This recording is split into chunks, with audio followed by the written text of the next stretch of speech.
Sujas bulletin में आपका स्वागत है। मैं हूं आपके साथ अभिलाषा गर्ग। एक नजर हेडलाइंस पर। मुख्यमंत्री की अध्यक्षता में आयोजित मंत्रिमंडल बैठक में 3 अहम नीतियों का अनुमोदन। एनआरआर पॉलिसी से प्रवासी राजस्थानियों से सामाजिक, सांस्कृतिक और आर्थिक रिश्ते होंगे प्रगाढ़।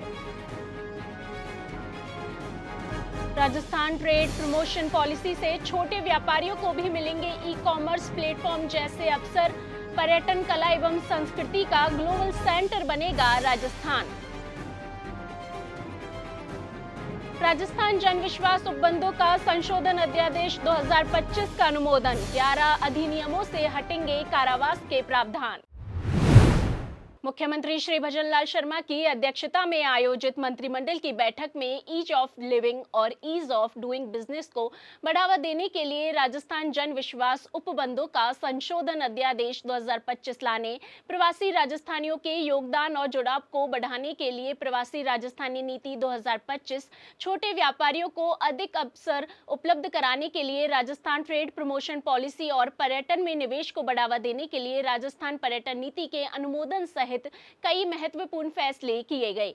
संसदीय कार्य मंत्री श्री जोगाराम पटेल और खाद्य एवं नागरिक आपूर्ति मंत्री श्री सुमित गोदारा ने कैबिनेट में लिए गए निर्णयों की जानकारी दी। उन्होंने बताया कि विभिन्न अधिनियमों में मामूली उल्लंघन या तकनीकी गलती के लिए कारावास जैसे आपराधिक दंड हटाकर उनके स्थान पर पेनल्टी के प्रावधान करने का निर्णय लिया गया है। इससे ईज ऑफ लिविंग और ईज ऑफ डूइंग बिजनेस को बढ़ावा मिलने के साथ ही वादकरण में भी कमी आएगी। उन्होंने कहा कि इसके लिए भारत सरकार के जन विश्वास प्रावधानों में संशोधन अधिनियम 2023 की तर्ज पर राज्य में भी राजस्थान जन विश्वास उपबंधों का संशोधन अध्यादेश 2025 के प्रारूप को मंत्रिमंडल के द्वारा मंजूरी प्रदान की गई है।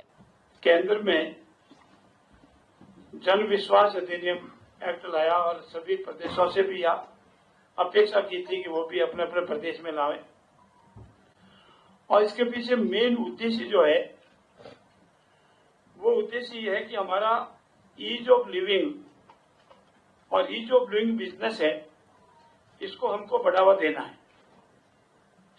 और इसको बढ़ावा देने के लिए जो छोटे छोटे कानून है उसको व्यवस्थित और अपराध मुक्त कर आपराधिक प्रावधानों को युक्ति संगत और तर्क संगत बनाना है।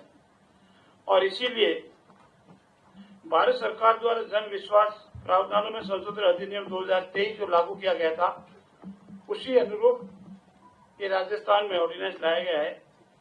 हम इसे प्रेरणा लेकर के जो हमारे छोटे छोटे अधिनियम है उनमें जहां जहां भी पेनल्टी के प्रोविजन है, सजा के प्रोविजन है, वहां पर हमने आर्थिक दंड के प्रावधान किए हैं।